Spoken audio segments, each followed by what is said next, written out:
নমস্কার, আপনাদের সকলকে স্বাগত। আজকের রেসিপি বেঙ্গল ধাবা স্টাইল আন্ডা কারি। এই কারিটা এই বেঙ্গলে দেখতে পাবেন। এই রান্নাটা করা একদম সহজ, খেতে অসাধারণ লাগে। একবার অবশ্যই এভাবে করে খেয়ে দেখবেন। আশা করি আপনাদের ভালো লাগবে। যদি ভালো লাগে তাহলে লাইক, শেয়ার ও সাবস্ক্রাইব করতে ভুলবেন না আমার চ্যানেলটাকে। আসুন তাহলে দেখে নিই কীভাবে করতে হবে এই আন্ডা কারি। এই আন্ডা কারি করার জন্য এখানে আমি 4খানা ডিম সেদ্ধ করে নিয়েছি। এই সেদ্ধ করা ডিমগুলি দিয়ে আমি আজকে রান্নাটা করে দেখাবো। প্রথমে আমি একটা ডিমের খোসা ছাড়িয়ে আপনাদেরকে দেখাচ্ছি। এইভাবে খোসা ছাড়াবেন, তাহলে ডিমের খোসাটা ছাড়াতে গেলে কোথাও ভেঙে টেঙে যাবে না। ভালো করে ঠুকে তারপর হাত দিয়ে রগড়ে নিতে হবে। আমার সবগুলো ছাড়ানো হয়ে গেছে। এবার এর মধ্যে একটু আঁচ দিয়ে দিচ্ছি। প্রত্যেকটা ডিমের মধ্যে একটু দুই দিক থেকে আঁচ দিয়ে দিচ্ছি, যাতে রস বা ঝোল ভেতরে ঢোকে। এবার এই রান্নাটা করার জন্য যা যা উপকরণ লাগবে সেগুলো বলছি। এখানে আছে টমেটো একটা, পেঁয়াজ একটা, রসুন আছে 7-8 কোয়া, আর একটু আদা কুচি আছে, আর কাঁচা লঙ্কা আছে 2টো। আর যা যা লাগবে সেগুলো আমি পরে বলছি। এখানে আমি একটা মিক্সিং জার নিয়ে নিলাম। তার মধ্যে আমি এই এই সবগুলো জিনিস দিয়ে একটা ফাইন পেস্ট তৈরি করে নিয়ে আসব। এখানে আমি কাঁচা লঙ্কা দিয়ে দিলাম, আদা দিয়ে দিলাম, তারপর আমি দিচ্ছি রসুন কোয়াগুলো, আর দেব পেঁয়াজটা কুচি করে দিচ্ছি, কেটে টুকরো টুকরো করে দিচ্ছি যাতে গ্রাইন্ড করতে আমার সুবিধা হয়। পেঁয়াজটা কুচি করে নিচ্ছি এভাবে। তারপর টমেটোটা হাফ দেব, দিয়ে একটা ফাইন পেস্ট তৈরি করে নিয়ে আসছি। আর লাগবে একটা সেদ্ধ করা আলু, তাকে 4 টুকরো করে নিয়েছি আমি। এবার কড়া একটা বসিয়ে দিলাম। তাতে আমি প্রথমে কাসুরি মেথিটা একটু ড্রাই রোস্ট করে নেব। এটা এখন বর্ষাকাল তো একটু নরম হয়ে গেছে, তাই একটু ড্রাই রোস্ট করে নিলে এটা মুচমুচে হয়ে যাবে। তাহলে তখন আমার ব্যবহার করতে সুবিধা হবে। একটুখানি সময় নাড়াচাড়া করে নিলাম, নিয়ে আমি এটা নামিয়ে নেব। নামিয়ে আমি একটা বাটিতে নিয়ে নেব, নিয়ে একটু গুঁড়ো করে নেব। হাত হাত দিয়ে আমি গুঁড়ো করে নেব, যাতে এটা মুচমুচে ভাবটা থাকে আর একটু গুঁড়ো হয়ে যায়, মিশতে ভালো সুবিধা হয়। এভাবে আমি একটু গুঁড়ো করে নিলাম। এবার কড়াতে আমি সর্ষের তেল দিয়ে দিচ্ছি। রান্নাটা আমি সর্ষের তেলে করব। দিয়ে প্রথমে আমি আলুগুলি একটু ভেজে তুলে নিচ্ছি। আলুগুলোর মধ্যে একটু নুন দিয়ে দিলাম, আর একটু হলুদ গুঁড়ো দিয়ে দিলাম, দিয়ে ভালো করে মিশিয়ে লাল লাল করে ভেজে আমি তুলে নিচ্ছি। এই মুহূর্তে আপনারা কে কোথা থেকে, কোন শহর থেকে, কোন দেশ থেকে আমার এই রেসিপিটা দেখছেন, প্লিজ একটু কমেন্ট বক্সে কমেন্ট করবেন। আমার তাহলে খুব ভালো লাগবে। আর নতুন কোনো বন্ধু প্রথমবার আমার চ্যানেলটাকে দেখে থাকলে আপনাকে একটা বিগ হাগ জানাচ্ছি। চ্যানেলটাকে সাবস্ক্রাইব করে নেওয়ার জন্য অনুরোধ রইল। পাশে বেল আইকনটা অ্যাক্টিভেট করে নেবেন, যাতে পরবর্তী আমার সমস্ত রেসিপি নোটিফিকেশন সবার আগে আপনার কাছে এসে পৌঁছয়। আর আপনি যদি ফেসবুক থেকে দেখে থাকেন তাহলে ফলো অপশনটা ক্লিক করবেন আর একটা লাইক দেবেন, তাহলে আপনি আমার সাথে জুড়ে যাবেন। আপনি আমার সাথে জুড়ে গেলে আমার সমস্ত রেসিপি নোটিফিকেশন সবার আগে আপনার কাছে এসে পৌঁছবে। আলুগুলি আমি ভেজে তুলে নিলাম। এরপর আমি এর মধ্যে ডিম সেদ্ধগুলো দিয়ে দিলাম, দিয়ে তার মধ্যে একটু নুন আর একটু হলুদ গুঁড়ো দিয়ে দিলাম, দিয়ে ভালো করে ভেজে তুলে নেব। চারদিক দিয়ে ঘুরিয়ে ঘুরিয়ে একটু লাল লাল করে ভেজে তুলে নেব। তবে খুব বেশি চড়া লাল করব না, কিন্তু হালকা একটু লাল লাল হবে, তখন আমি তুলে নেব। এইভাবে দেখুন, তাহলে খেতে ভালো লাগবে, একটা সুন্দর ফ্লেভারও বেরোবে এর থেকে। ডিমগুলো লাল লাল করে মোটামুটি ভাজা হয়ে গেল। এবার আমি তুলে নিচ্ছি ডিমগুলো। আপনারা যারা এখনো পর্যন্ত আমার চ্যানেলটাকে সাবস্ক্রাইব করেননি, ঝটপট সাবস্ক্রাইব করে নিন। আপনাদেরকে আমাদের মাঝে দেখতে পেলে আমাদের খুব ভালো লাগবে।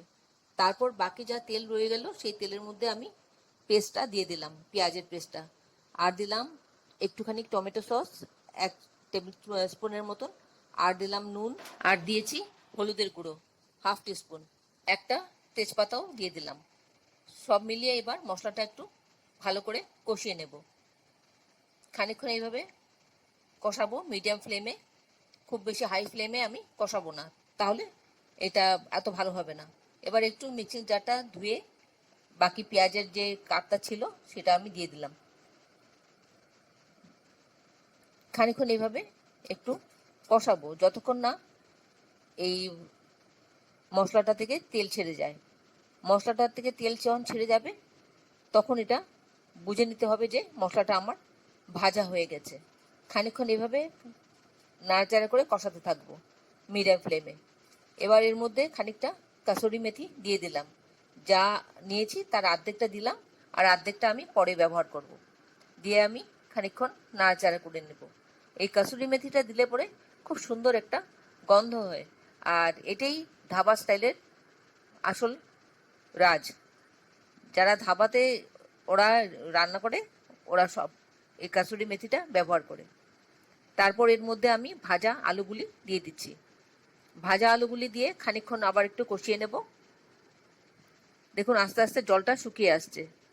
এইভাবে জলটা শুকিয়ে যাবে আর আস্তে আস্তে তেলটাও ছাড়তে থাকবে মশলাটা থেকে। খানিকক্ষণ এইভাবে কষানোর পর আমি এর মধ্যে দিয়ে দেবো এবার ডিম সেদ্ধগুলো। এবার ডিম সেদ্ধগুলো দিয়ে আবার একটু কষিয়ে নেব।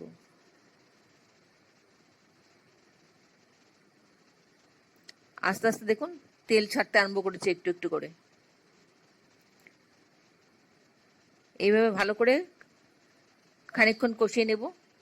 খুব সুন্দর ফ্লেভার একটা বেরোচ্ছে, খুব সুন্দর অ্যারোমা বেরোচ্ছে। এবার বাদ বাকি কাসুরি মেথিটা দিয়ে দিলাম। দিয়ে আবার একটু ভালো করে মিশিয়ে নিচ্ছি, যাতে অ্যারোমাটা আরো সুন্দর হয়, স্ট্রং হয়, ভালো লাগবে তখন। কথায় বলে না, ঘ্রাণং অদ্যবজনং, তাই ঘ্রাণটা যদি সুন্দর না হয় তাহলে মানুষের খেয়ে ভালো লাগবে না। গন্ধ স্বাদ সব মিলিয়েই রান্নার স্বাদ হয়। এবার একটু দুটো কাঁচা লঙ্কা আমি দিয়ে দিলাম এর মধ্যে, একটু ফ্লেভারের জন্য। আপনি চাইলে এই রান্নার মধ্যে আপনি শুকনো লঙ্কা ব্যবহার করতে পারেন। আমি যদিও শুকনো লঙ্কা দেইনি, কিন্তু ধাবাতে শুকনো লঙ্কা ওরা ব্যবহার করে।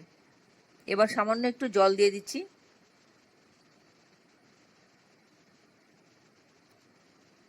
জল দিয়ে একটু মিশিয়ে নিচ্ছি। এবার উপরে দেখবেন কি সুন্দর তেলটা ভেসে উঠবে। তেলটা কিন্তু ছেড়ে গেছে।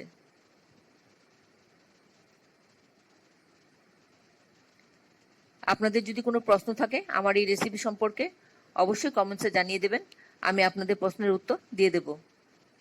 এবার একটু গরম মশলা দিয়ে দিচ্ছি উপর থেকে, 1/2 টিস্পুন মতন দিয়ে ভালো করে মিশিয়ে নিচ্ছি। আমার কিন্তু রান্নাটা মোটামুটি হয়ে এসেছে। আর একটু সময়, মিনিট খানেক একটু নাড়াচাড়া করব, গরম মশলাটা ভালো করে মিশবে তার অপেক্ষায়।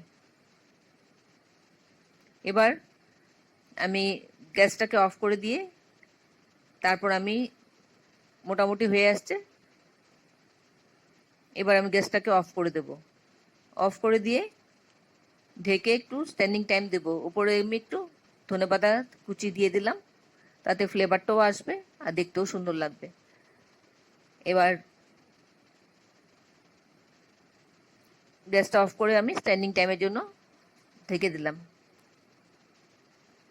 1 মিনিট বাদে আমি এবার প্লেটিং করে নিচ্ছি। অবশ্যই একবার এভাবে করে খাবেন, দেখবেন খুব ভালো লাগবে। আমরা তো একঘেয়ে রান্না খাই, মাঝে মাঝে একটু পাল্টে খাবেন, দেখবেন রান্নার স্বাদও বেশ বেড়ে যাবে, খেতেও বেশ ইচ্ছে করবে।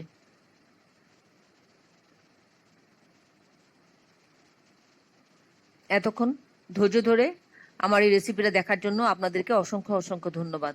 আপনারা সকলে ভালো থাকবেন, সুস্থ থাকবেন, ঈশ্বরের কাছে কামনা করি। আর এই ধরনের নতুন নতুন রেসিপি দেখতে আমার চ্যানেলটাকে সাবস্ক্রাইব করে নেবেন, পাশে বেল আইকনটা অ্যাক্টিভেট করে নেবেন, যাতে পরবর্তী আমার সমস্ত রেসিপির নোটিফিকেশন সবার আগে আপনার কাছে এসে পৌঁছয়।